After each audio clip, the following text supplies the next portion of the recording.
En tant qu'entraîneur, Jean-Louis Garcia vous dira que toutes les victoires sont importantes dans ce championnat de Ligue 2, ultra serré. Néanmoins, il y en a certaines qui comptent plus que d'autres. Celle acquise par ses joueurs aux dépens de Nîmes sur le score de 1-0 hier soir fait partie de cette dernière catégorie. En grand danger avant le coup d'envoi de la rencontre, les Angevins respiraient un peu mieux après le coup de sifflet final. En signant son 5e succès de la saison face aux Crocodiles nîmois, le SCO s'est éloigné de la ligne de flottaison sans toutefois en avoir pris ses distances. Mais l'essentiel n'est pas là. Hier soir, les Ligériens devaient à tout prix l'emporter. Ils s'en sont donné les moyens et c'est bien là l'essentiel.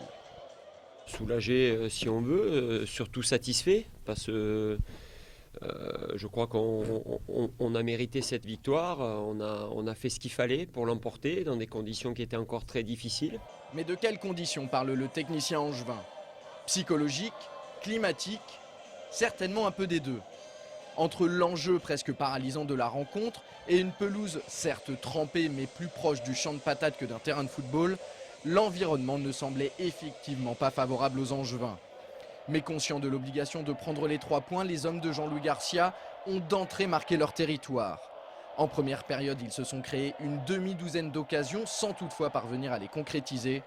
La plus franche est à mettre au profit d'Anthony Modeste qui, sur ce centre de Serge Desblés, manque l'immanquable. Explication. Le ballon il saute pas, c'est juste que le ballon il est passé entre mes jambes et je pense que j'aurais dû plus mettre mon pied gauche que mon pied droit. Je pensais que c'était la sécurité et en fait j'aurais dû mettre mon pied gauche et tout.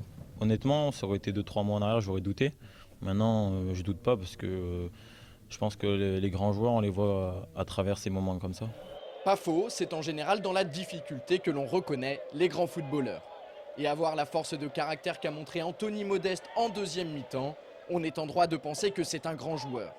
Car après son énorme loupé, l'attaquant prêté par l'OGC Nice a rectifié le tir en inscrivant l'unique but du match sur un caviar signé Serge Desblés. Une réalisation qui porte son total de buts en championnat à 10 unités. Une réalisation qui permet également et surtout à son équipe de s'imposer. De quoi redonner le sourire à un Anthony Modeste plutôt ironique. Pas sûr en revanche que l'international espoir ait réagi de la sorte si sa formation ne l'avait pas emporté. Les plus faciles et je mets les plus durs. Pas sûr en revanche que l'international espoir aurait réagi de la sorte si sa formation ne l'avait pas emporté. Et à vrai dire, les Angevins sont passés tout proche de la correctionnelle. Sur la défensive pendant les 10 dernières minutes de la rencontre, le SCO s'est fait peur à force de trop reculer. À plusieurs reprises, les hommes de Jean-Michel Cavalli ont bien failli jouer un mauvais tour à des Ligériens qui ont donné l'impression d'avoir une boule au ventre à l'idée de gagner. Comment peut-on expliquer une telle fébrilité? Réponse de Jean-Louis Garcia.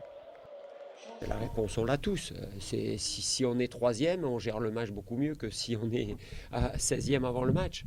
Simplement. La fébrilité de la fin du match, c'est les 10 points qui nous manquent. C'est tout. En attendant, ces fameux 10 points en voilà déjà 3 qui font le plus grand bien à Angers. Grâce à ce succès, le SCO remonte à la 14e place au classement et grignote 1 point sur le premier relégable Strasbourg.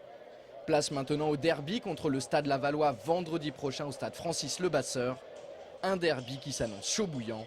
On en reparle dès demain dans SCO News.